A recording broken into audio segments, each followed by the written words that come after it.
Мадумаров адаган ким самайышты? Биз азыр кайсы мыйзамды карайбыз? Кайсы долбоорду?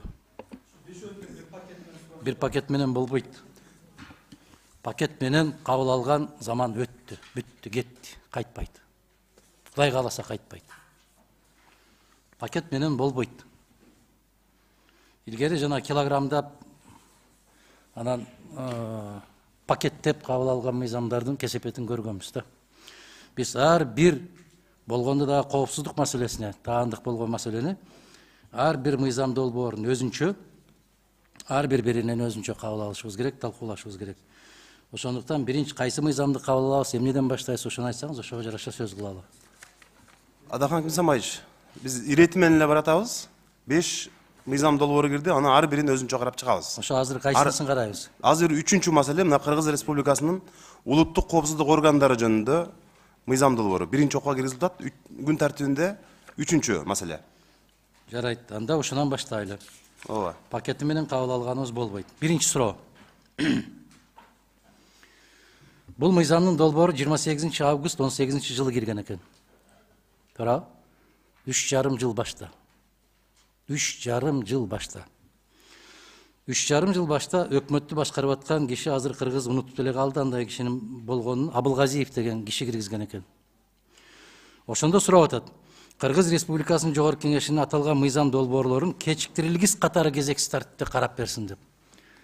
Эгерде 3,5 жылдан бери бул мыйзамсыз жашап аткан болсо, эмне ошондой шаштырылды? Кезексиз тез арада карап берсин деген эмне? Эмне түрткү берди ушундай кайрылууга? Мен жана айтып кеттим, жанагы мыйзам дээрлик 9 жаңы глава толукталып атат. 94-жылы кабылган мыйзам болчу. 94-жылы кабылган мыйзам болчу, анан 18-жылы ошол толуктап тактап түздөп киргизерде өзүңүздөр билгендей сот укуктук реформалар башталып, жаңы процессуалдык реформалар башталганда, укук коргоо органдары реформа башталганда, ошонун бүтүп анан аягына чыгып бир жолу деп калтырылып калган бул мыйзам долбоору. Биз мечитке барабыз да, мечитке барганда айрыкча жума күндөрүндө эшиктин оозуна жалаң келиндер топтолуп алып, сүрөттөрдү илип алып, тез арада операция жасалыш керек болуп атат деп мойнуна илип алып, тилемчилик кылып турушат да. 5 жылдан бери бир эле сүрөт менен илинип тургандарды да көрөбүз да. Тез арада деп коет да. Тез арада операция кылбасак болбой калды деген. Өкмөт дагы ошентип кайрылып атат да, тез арада карап бербесеңер болбойт дейт дагы. 3,5 жыл өтүптүр. 3,5 жылдан бери эмне өзгөрдү? Концепцияга өзгөртүүлөр киргизилди. Ошол концепцияларга булар тескери келип калбайбы эми? Конституция жаңырды. Жок, конституцияга шайкеш келинип атат.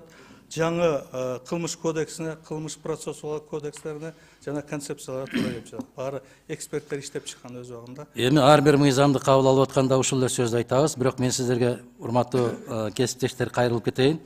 3-чү беренеде жазылып турат: улуттук коопсуздук органдарынын иши мыйзамдуулук.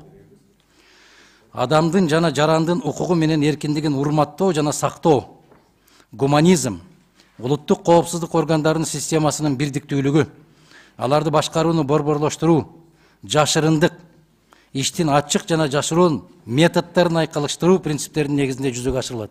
Кызылдай калп. Жалган. Мен негизи мына жаңы конституция кабыл алынгандан кийин, Кыргызстанда башкаруу системасы өзгөргөндөн кийин, бул мыйзам долбоорун такырынан четке кагып, башынан аягына чейин кайрадан иштеп чыгуу сунушун киргизем. Муну мен эгер бүгүн комитет жактап киргизип берген болсо, мен муну жогорку кеңеште дагы айтканга мажбур болом. Себеп бүгүн улуттук коопсуздук органдарынан тескерисинче кыргыз жарандарын коргош керек болуп калды. Башта кылмышкерлерден коргош керек болуп калса, азыр дал ушул кыргыз коопсуздук кызматынан, кыргыз милициясынан, кыргыз прокуратура сотторунан кыргыз жарандарын коргош керек болуп калды. Ал боюнча көп сөз болот, узун сөз болуп кетпестик үчүн мен кылдаттык менен ар бир беренесин карап чыктым. Убакытта мүмкүнчүлүктөн пайдаланып, мен муну жогорку кеңештин сессиясында да айтам. Кээ бир бөлүмдүн жетекчилерине терең ыраазычылык билдирүү керек болуп калды. Ушул бөлүмдөрдү мүмкүн болушунча сактап калышыбыз керек. Мына ошол адамдын жана жарандын укугу менен эркиндигин урматтоо дегенде сиздерде кийинки мыйзамдарда жазылып турат. Жашыруун түрдө үнүн жазып алуу, жашыруун түрдө сүрөткө тартып алуу, башка деген нерселерди прокуратуранын жанагы уруксаты жок эле өз алдынча ишке ашырууга мүмкүндүк алып отурасыңар. Бул өтө кооптуу. Баш чайкабаңыз, мен сизге далилдеп берем. Бул өтө кооптуу жагдай. Абдан кооптуу жагдай. Конституция четте калып, конституциялык укугу бар мыйзамдарды дагы баса калып колдорун кайрып алып кетип аткан учуруңарды соңку кездерде биз аябай көп көрүп атабыз. Буюрса 15-нде чоң төгөрөк стол болот. Ошонун негизинде дагы натыйжасында дагы көрөбүз.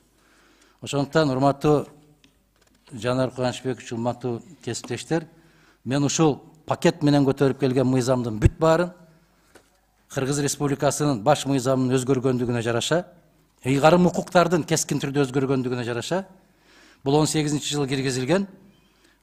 Кыргыз Республикасынын өкмөтү деген түшүнүктөр бар эле, азыр андай түшүнүктөр жок. Кыргыз Республикасынын жогорку кеңешинин макамы ал кезде такыр башкача эле, азыр андай макамдар жок. Конституциянын өзгөргөндүгүнө байланыштуу, а бул жерде негизги принциби баш мыйзамды бекем сактоо менен жоопкерчиликти мойнубузга алабыз деген жоопкерчиликтер турат. Бул мыйзам бүгүнкү Конституцияга жооп бербеген мыйзамдын долбоору катарында баарын кайрадан четке кагууну сунуш кылам. Рахмат. Жооп берип коем. Чоң рахмат. Урматтуу Адахан Ишанбаевич, беренде жазылып турат. Сиз айткан жана иш-чаралардын баары бул албетте ыкчам изилдөө иштеринин бир методдору болуп эсептелет. Бирок сиз айткандай эми бар эле мындай коюп же угалаганга эч ким жооп бербейт. Андай жана тергөө соту болот. Тергөө сотунун ушул мыйзамда каралып турат. Тергөө сотуна тергөөчү же тийиштүү кызмат алып барып барат. Ошону тергөө соту карап туруп, эгер ынанса, көнүсө, ушуну жетишери анан ошондо санкция берет. Ошондо гана коюлат иштер. А бул деген мындай жөн эле барып, эми бул албетте бүгүнкү күндө бир орусча айтканда демонизация болуп кетти. Улуттук коопсуздук органдарын мен кескин түрдө мындай четке кагууга акым бар деп ойлойм. Себеби ушул жерден 30 жылдан бери мен иштеп келдим, көрүп келдим. Эми бул албетте демократиянын бир эмеси, шааниси. Бирок сиздерден бир дагы жакшыраак барып, колдоп берүүңүздөрү Адахан ишине сиздерден өтө көптөн көп суранабыз. Эми мындайда, урматтуу кесиптештер, сүйлөгөн сөзүбүз бир да, жасаган ишибиз башка. Сиз айтып аткандай, мындан уруксат алат, дегинден уруксат алат, андан кийин гана уруксат берилет дегендин бүтүндөй бүт баары калп. Баары жалган, жомок. Силерге буйрук берилет, барып аткарасыңар ошону. Силерге буйрук берген кезде дагы аткарган кишилердин жоопкерчилигин ушул жерде караш керек болуп калды. Кыргызстанда соңку 1 жылдын ичинде мыйзамсыз кармалып, негизсиз кайрадан бошотулуп аткандар канча саны? А сиздерге 2 күн жетиштүү болуп атат. Аны кармап барып, пөстөгүн кагып, кечирим суратып, кайрадан чөгөлөтүп чыгарып коюш. Бул жакшылыкка алып келбейт, урматтуу коллегалар. Дагы бир жолу айтам мен, негизибиз өтө чоң. Конституциянын өзгөргөндүгүнө байланыштуу, ал жерде принципиалдуу маселелер өзгөрдү. Мына бүгүнкү күнгө бул сиздер мындан 3,5 жыл баштагы сунуш кылган мыйзам ал принциптерге туура келбейт. Мейли эл аралык дейсиңер, кандай десеңер, кандай деңгээлге койсоңор койгула, мен сиздерге 15 мүнөттүн ичинде далилдеп берем. Бул таптакыр туура келбейт. Нукура башаламандык алып барасыңар. Мына сот системасын реформа кылабыз деп 5 кодексти кабыл алып, пакети менен сиз айткандай. Натыйжада бүтүндөй сот системасы 1,5 жылга чейин шал абалында иштебей туруп калды. Кимдин чөнтөгүндө калыңыраак акча болсо, эски мыйзам менен иштеп, акчасы жокторго жаңы мыйзам менен иштеп, бүтүндөй элдин терисин шылып алган учурга келдик. Бул боюнча дагы чоң сөз болот, Кудай кааласа. Ошондуктан сиз сөздү көбөйтпөңүз. Эгер сөздү көбөйтөм десеңиз, ар бир беренеси боюнча мен суроолорумду берем. Аларга жооп беришиңиздерде менин күмөнүм пайда болуп калат. Мен сунушумду добушка койсоңуз, Конституциянын өзгөргөндүгүнө байланыштуу бүт бардык идеология түп тамырдан коопсуздук боюнча маселе өзгөрдү. Башта ички тартипти камсыз кылуу өкмөткө жүктөлгөн эле. Азыр өкмөт деген түшүнүк жок. Качан өзгөрттүңөр? Качан өзгөрттүңөр? Биринчи окууда качан кабыл алдыңар?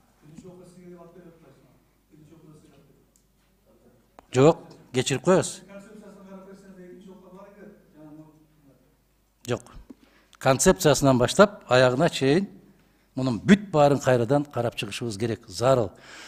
Бизге урматтуу кесиптештер, ар бир жыйынга барганда, жолугушууга барганда соттун абалы боюнча, милициянын абалы боюнча, прокуратуранын абалы боюнча ыйлабаган инсан калган жок Кыргызстанда. Боздобогон, сыздабаган киши калган жок. Мына Өзбекстандын президенти Шавкат Мирзиёев мырза келгенде биринчи жыйын өткөргөндө айткан. Прокуратура кызматкерлерине кайрылып, канымды гана ичкенсиңер деди, харамалар, канымды гана ичкенсиңер деди. Бул менин сөзүм эмес, Өзбекстан президентинин сөзү. Мына дал ошондой жагдай бүгүн Кыргызстанда түзүлгөн. Биз түйүнөн баштап башкадан карап чыгышыбыз керек.